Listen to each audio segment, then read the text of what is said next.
Góðan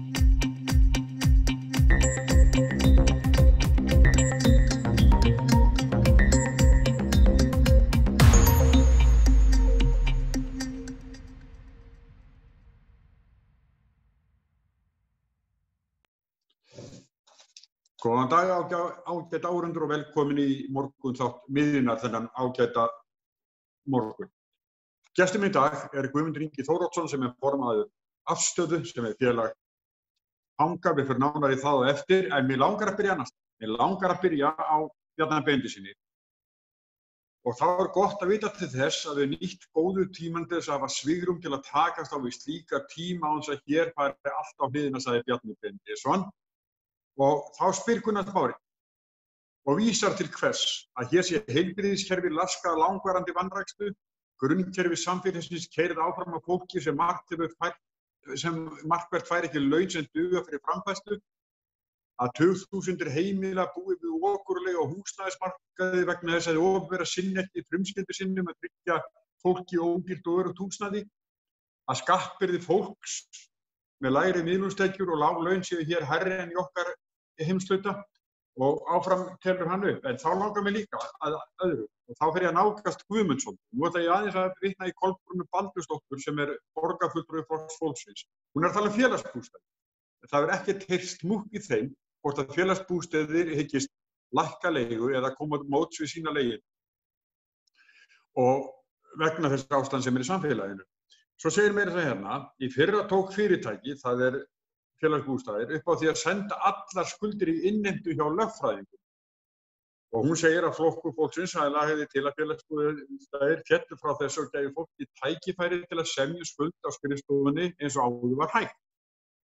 Við því var ekki orðið og ekki hefur borgarmeirihlutinn viljað beita sér með neinum hætti. Sú ákvörðun að beina öllum ógreiddu leigugjöldum til innheimtu fyrirtækis kemur mörgu fólki mjög illa. Vitað að þegar skuldir komin í innheimtu hjá lögfræðingi þá leggjast innheimtugjöld ofan á hann og skuldin stórhækkar og líkurnar fyrir því að fólk geti borgað verða alltaf minni og minni. En Guðmundur Ingi Þóroddsson sem viðmælandi okkar í dag, hann skrifaði mjög eftirtekt að vera grein. Guðmundur Ingi, þú heyrir til minni það ekki? Jú, heyri vel í þér. Já, grein sem það svo fjallar fjárhagsaðstoð Reykjavíkurborgar og þau hvernig komið fram við það fólk sem verst sett og lægst sett í samfélaginu, fólk sem getur ekki eða á enga aðra möguleika heldur leita til fjárhagsaðstoðar sveitarfélaga og þá mínusar borgin stuðning sinn hafi viðkomandi fengið lán til dæmis hjá ættingjum og tekur lánin sem að fólk hafi aflað sér auka tekna. Þetta ekki rétt skil hjá mér eftir að lesa greinina þína? Jú, í raun og veru. Þetta bara nýtt dæmi sem kom á borð til okkar bara í síðustu viku. Þá sem sagt maður sem kemur til okkar og sem fyrrverandi fangi og í mjög slæmri félagslegri stöðu og andlegri í raun og veru. Og hann og fólk sem í þessari stöðu þau gefast mjög fljótt upp. Þegar það þarf að fara í gegnum einhvers konar reglugerðar frumskóg sveitarfélagana til að fá bætur, að gefast það upp og koma þá oft til okkar til að fá aðstoð. Ég hef í raun og veru aldrei séð eins miklar skilyrði fyrir félagslegum bótum eins og þarna og þetta í raun og veru bara hálf sagan, því að eftir að ég skrifaði þessa grein og þá fekk sá maður aftur póst að hann þyrfti að skila inn í raun og veru öllu sem að hann að greiða af á mánuði, síma, internet, hvað hann að borga af lánum, hann þurfti að skila inn einhverju svona skýrslu og fólk í þessari stöðu, það bara gefst upp strax þarna í raun og veru. Já, sem sagt skilyrði borgarinnar fyrir fjárhagsaðstoðinni eru bara meira en svo að fólk sem svona komið á þennan stað í lífinu, það ræður ekki við uppfyllta skilyrði, ég að skilja þig rétt. Já, það rétt. Þau bara gefast upp og í mínum huga eða okkar að þá fólk sem ekki á launum eða fær atvinnuleysisbætur eða örorkubætur að þau eiga skýlausan rétt á félagslegri aðstoð sveitarfélagana en sveitarfélögin gera þetta svo flókið í raun og veru að þetta eins og bara almennt með fanga sem í afplánun og annað slíkt að þeir eiga í raun og veru sama rétt og allir aðrir fyrir alls konar styrkjum og annað. En þeir komast aldrei í gegn og fá aldrei þessa styrkju vegna þess að reglugerð af frumskólanum hjá sveitarfélögunum svo mikið. En segðu mér annað, nú ert þú náttúrulega talsmaður fanga, þetta er afstæðin og svona stuðningsfélag við þá, en ef að til dæmis fangi sem er að losna úr refsingu er komin út í samfélagið aftur og hann leitar til sveitarfélagsins sem hann á skýlu svona rétt á og mætir svona hindrun. Hvað býður þess manns? Hvernig, jafnvel að fara bara aftur í afbrót til að geta lifað? Já, það nú ekki lengra síðan en bara rétt kannski, 2 vikur þegar einn maður sem var að losna hringdi í mig og honum var sleppt bara út á götu með 4 strætómiða og hann alltaf fór strax til Reykjavíkurborgar og reyna að fá styrk, en hann gat ekki fengið styrk af því að hann var ekki með rafrænt skilríki og hann gat ekki fengið rafrænt skilríki af því að það var búið að loka hagstofunni eða þeir sem gefa út rafrænt skilríki. Nei, skilríki. Hann gat ekki fengið rafrænt skilríki af því að hann ekki skilríki og þetta var svolítið flókið en sveitarfélögin svona þau gátu náttúrulega ekki út á honum húsnæði en ég gat komið honum til í gegnum okkar tengingar inn í sveitarfélögin þá gátum við bjargað honum tímabundið en á þessum tímapunkti þá var hann kom með þessi setningu ég verði bara að brjóta af mér aftur til að fara aftur inn í raun og veru. Þannig að þetta er algengt. Þannig að það raunverulega verið að frysta fólk úti með að setja það miklar hindranir að fólk í þessari stöðu ræður ekki við að stíga yfir þessar hindranir sem settur í fram að það. Þannig að það raunverulega verið að ýta því í það sem við viljum alls ekki að fara aftur út á. Já, eins og kerfið í dag, en ég meina þetta er það sem fólk kannski átt að segja á núna að það þarf að gera einstaklingsbundnar vistunar og meðferðaráætlanir í fangelsunum og þar sem að sveitarfélögin koma inn í og það sé unnið með manneskjuna allan tíma sem hann er inni og það sé vita nákvæmlega hvenær hann losnar og þá sé búið að vinna í hans málum hvort sem það eru fjármál eða annað af því að það er allt í rugli í raun og veru þegar þú ert komin á þennan stað og það þarf að vinna að þessu og það þarf að mennta fólk og veita þeim starfsþjálfun meðan þau eru inni þannig að þegar þau koma út þá koma þau með eitthvað í farteskinu og það sé allt En 4 strætómiða segja ekki. Þeir hjálpa ekki neitt. Nei. En ef við förum nú aftur að lítum inn í fangelsinu núna í þessu ástandi sem er í samfélaginu, COVID-19 og nálgunarbann og samkomubannana, veistu hvernig gengur að fylgja þessu eftir í fangelsunum? Já, fangelsin hafa brugðist svo sem ágætlega við í þessu. Þau hafa virkjað ákveðna svona neyðar stefnu sem að virkju fyrir örugglega mánuði síðan í samvinnu við okkur og landlækni og fleiri og það hefur tekist að halda, það hefur ekki komið upp neitt smit í fangelsunum sem er mjög gott, eða staðan í fangelsunum yrði mjög slæm ef það kæmi upp smit. En við höfum, þannig að það má segja að ástandið sé gott að því leytinu til, þannig að það er allir mjög vel undirbúnir og það er búið að sleppa í raun og veru rosalega mörgum föngum og það er búið að ýta þeim áfram í ferlinu þannig að þeir eru farnir á áfangaheimili eða ökklaband og þess aftar.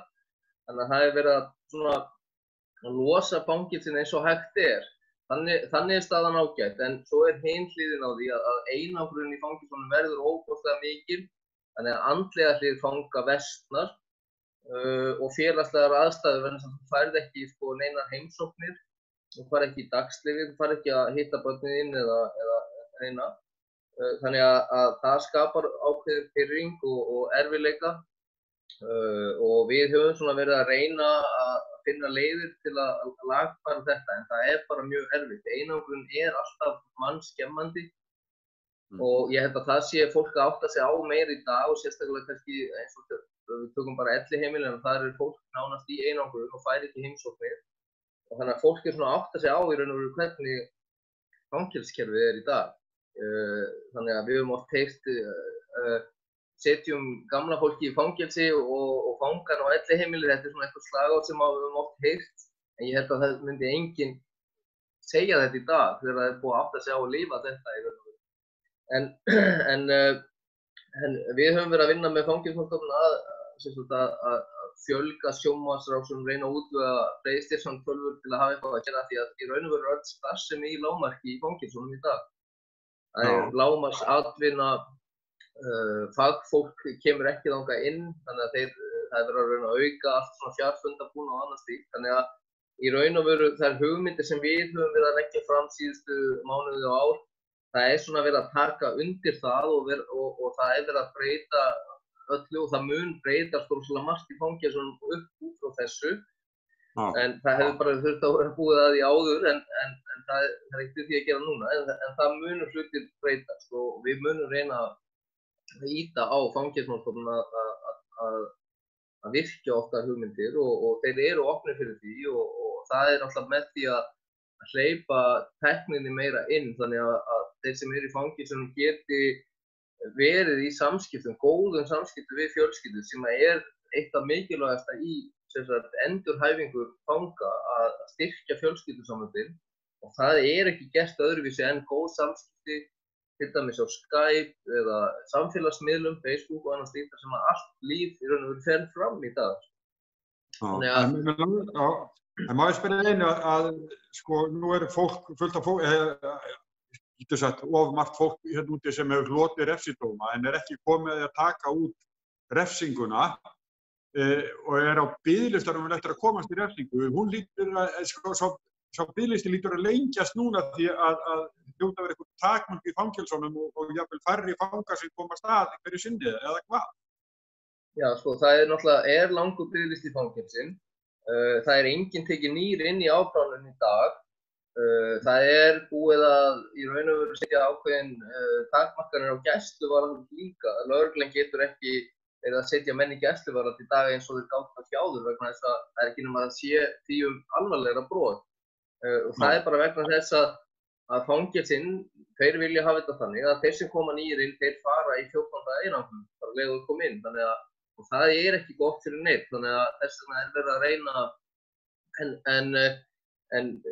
jú, það biðlisti, hann mun lengjast væntanlega úr þessu, en flestir reyndar sem á biðlista eða að fara inn, þetta ekki alvarleg brot, þetta kannski jafnvel brot sem hægt að leysa á annan hátt og verður væntanlega gert úr þessu, bara með meiri samfélagsþjónustu eða jafnvel að setja einhvers konar lög eða annað til að setja menn kannski bara á rafrænt eftir því, það okkar hugmynd. Þannig að hérna, ég reyndar svona að hefa náttúrulega ákveðna skoðanir á kannski þessum biðlistum sko, en ég held að sé hægt að leysa þetta mjög einfalt hátt biðlistadæmi sko og já, ég meina til dæmis hvernig gerðu Norðmenn það, þeir listuðu þetta vandamál bara á örstuttum tíma og það var einmitt með því að auka svona, þeir opnuðu bara tímabundin ódýr fangelsi þar sem opin fangelsi og hérna sem kostar mjög lítið sem að leigja bara einhverju sveitabæi eða annað slíkt til að klára þetta og síðan bara samfélagsþjónusta. Það hægt að gera svo margt til að leysa þetta á ódýran hátt en það bara einhvern veginn virðist ekki vera gert og það Fangelsismálastofnun fjársvelt og við til dæmis sem höfum verið að vinna núna undanfarið eins og bara í þessu COVID-dæmi við höfum verið að sko vaða upp fyrir eyru sko í vinnu. Við erum að eiga við sko tugir manna á dag, sko, fanga, aðstandendur, fjölmiðla, og eiga fundi með Fangelsismálastofnunum og hinum á þessu, geðheilbrigðisteyminu og við til dæmis sóttum 1,5 milljón í styrk bara til að geta verið þessu frá dómsmálaráðuneytinu og okkur var neitað það, sko, þannig að það dómsmálaráðuneytið vill ekki setja neitt pening í þennan málum, þannig að þetta eitthvað bara sem þarf að laga, það þarf að breyta viðhorfum og annað til. Já, þannig að þið njóti ekki þess skilning sem þið teljið ykkur þurfa á að halda? Nei, við teljum að félagið sé óbóðslega mikils virði og það hefur sýnt sig og ég meina við erum alla daga að vinna með einhverjum ráðuneytum eða annað slíkt. Ég hef bara sagt til dæmi að nú það hefur verið vandamál að losa erlenda fanga til fangelsi þannig að þeim vísað úr landi og þar sem ekkert flug þá og við þurftum að sjá að koma þeim í gistingu og útvega þeim fæðisfé og við höfum þurft að koma þeim á milli landa og við vorum, ég meina, eitt tilfelli tók okkur 2 sólarhringa að koma á erlendri konu landi og það var í samvinnu við utanríkisráðuneytið og það var í samvinnu við Fangelsismálastofnun og ræðismann og sendiráð og þannig að við erum að gera mikið en við hljótum lítinn skilning hjá þeim sem á að sjá þennan málaflokk sem dómsmálaráðherra. Má ég spyrja það einu, eru til einhverja tölulegar upplýsingar það hversu margir fangar sem koma í fyrsta sinn til refsingar komi af? Já, það er svo sem til þessar tölur. Vandamálið að þetta hefur verið svona hálfgert ríkisleyndarmál hver endurkomutíðnitalan á Íslandi og hún oft tekin bara þannig að hún tekin yfir 2 ára tímabil hverjir koma aftur. Og á þessu 2 ára tímabili við erum bara með þannig kerfi að menn oft ekki búin að fá dóma. Það tekur langa tíma að rannsaka mál, svo tekur langa tíma að fá dóm, þannig að menn ekkert komnir inn aftur á þessu tímabili. Þegar yfirvöld segja að við séum bara með lægstu endurkomutíðnitölu í Evrópu, þá það náttúrulega ekki rétt. Þeir segja miðast oft við 25% eða 4% slíkt. En þegar við sjáum að 7 af 10 á göngunum í fangelsunum hafa verið áður, þá sjáum við að þetta ekki raun. Og í raun og veru, ef þetta reiknað þannig til dæmis í dag, hvað eru margir í dag sem hafa verið áður, og þá talan 50% eða meir. Þannig að í samkvæmt rannsóknarritgerðum sem hafa verið gerðar í Háskóla Íslands, að þá endurkomutíðnitalan 54% og hún 33% eða 35% hjá þeim sem að koma í annað skiptið eða oftar. Eða þriðja skiptið oftar, já. Þannig að við erum með mjög háa og við erum í raun og veru með svipaða tölur og Bandaríkin og Bretland sem náttúrulega lönd sem eru með svipuð kerfi og við, þarf að segja þeir eru með refsistefnu eins og við. Það eitt svo sagði áðan sem að mér langar að spyrja nánar út í. Þú segir að þetta líði það langur tími. Erum við lengur að rannsaka mál og dæma heldur til dæmis á hinum Norðurlöndum? Málsmeðferð lengur hér? Já, það alls konar. Já, ég alveg viss það. Já. Hvað veldur því? Ég bara hef ekki svör við því, en það alveg, við þurfum að taka þetta kerfi og laga þetta allt saman þannig að þetta gangi hraðar fyrir sig og við þurfum líka að laga það að menn séu kannski settir í fangelsi og svo þeir að bíða eftir dómi, svo fá þeir dóm og svo þeir að bíða eftir öðrum dómi. Þá geta þeir ekki haldið sinn framgang í fangelskerfinu. Þeir fá til dæmis ekki reynslulausn eða fara á vernd eða öglaband af því að þeir eru með annað mál í kerfinu. Þetta þarf að vera svolítið meira svona skilvirkara og þessi mál séu tekin hraðar og tekin saman. Þannig að það voðalega erfitt fyrir til dæmis menn sem eru í, eins og mörg dæmi að þeir eru kannski, ef ég tek til dæmis bara fyrir efnahagsbrot, að þeir hafa kannski fengið dóm og farið í fangelsi og svo losna þeir út og svo eru þeir að bíða eftir öðrum dóm og þá þurfa það kannski að fara aftur inn seinna og þetta eru kannski hátt í 2 áratugi sem menn eru með eitthvað svona yfir sig. Bara til dæmis ef ég tek efnahagsbrotin, en hinir sem eru með kannski minni dóma eða svona brot sem að menn sem eru að koma inn og út úr fangelsi, þeir ná aldrei í raun og veru að breyta neina, þeir eru alltaf með þetta yfir sér og þetta eins bara með lyfjagjafir og annað slíkt að menn eru teknir af lyfjum þegar þeir koma í fangelsin og lyf sem þeir eru að þróa með sínu læknum að séu að virka. Svo eru þeir teknir að því þegar þeir koma inn og þetta eru forðalyf og annað slíkt. Síðan þegar þeir koma út þá fá þeir lyfin aftur en þau eru ekki byrjuð að virka þegar þeir eru komin aftur í fangelsi. Þannig að út af því að þeir fengu ekki sín viðeigandi lyf. En þetta nú reyndar verið að vinna í þessu málu núna. Það eftir að geðheilbrigðisteymi tók við. Ég átti nú fund með þeim í gær og var mjög ánægður með þau svör sem ég fékk þar.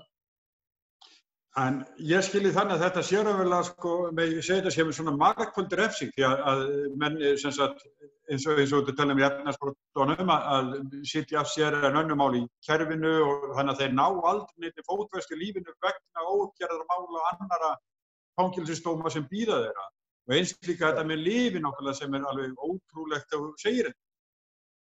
Já, og við viljum að mönnum séu skaffaðir til dæmis félagsráðgjafar þegar þeir koma inn í fangelsi, alveg eins og lögmenn í raun og veru, þannig að það þarf að vinna í þessum málum og við þurfum bara að taka upp betrunarstefnu almennt á Íslandi eins og hefur verið gert á Norðurlöndunum. Því að það svo mikið sem við græðum á því. Það ekki bara það að við séum það ekki bara það að brotum, glæpum fækki og endurkomum í fangelsi sem fækki, þá erum við að spara sko hjá lögreglu, dómstólum, fangelsiskerfinu, almannatryggingakerfinu, heilbrigðiskerfinu og það sem skiptir kannski mestu máli að brotaþolendum fækka. Það hlýtur að vera markmið alltaf með þessu. En á meðan við erum með refsistefnu og fangelsin eru geymsla, þá ekkert að fara að breyta. Þá koma menn bara út og það ekkert sem býður þeirra. Þeir hafa ekki lært neitt. Þeir hafa enga menntun, þeir fá hvergi vinnu í samfélaginu vegna þess að þeir eru sakaskrá og þessu öllu þetta breyta á mjög einfaldan hátt og ódýran og þó að það þurfi að setja svolítið pening í þetta kannski í upphafi að þá mun að skila sko margfalt tilbaka fyrir einasta ár. Já. En niðurstaðan svo að við erum talsvert eftir hinum Norðurlöndunum í öllum þessum málum. Ég bara heyrið á þeim. Já, við erum mjög á eftir. Við höfum alveg verið að taka, sko, það margt gott í raun og veru gerst líka. Við erum með þessi þrepaskipt, fangelsiskerfi þar að segja að þú ferð í lokafangelsi, opið fangelsi, þú ferð á áfangaheimili, og ökklaband og þetta vinna jafnvel fyrir utan fangelsi. Það mjög gott, en á meðan að fangavistin hefur ekkert innihald, að þá erum við bara í slæmum málum, þá eru ekki menn að koma endurhæfðir út úr fangelsunum og við hljótum að vilja hugsa þetta þannig hvernig nágranna vil ég hafa og búa við hliðina á mér í framtíðinni. Vill ég hafa þann sem endurhæfður og búinn að læra eitthvað að nýta þennan tíma. Því að þetta auðvitað tími sem að samfélagi hefur til að endurhæfa manneskjuna og þá nýta hann til fulls vegna þess að við erum með eitt dýrasta fangelsiskerfi sem til í raun og veru og við erum ekki að fá neitt út úr því. Herðu, en hér verður vendið að þátturinn bara liðinn hjá okkur Guðmundur Ingi Þórðarson. Þakka kærlega fyrir samtalið. Takk fyrir. Og ykkur sem voru með okkur sæl að sinni.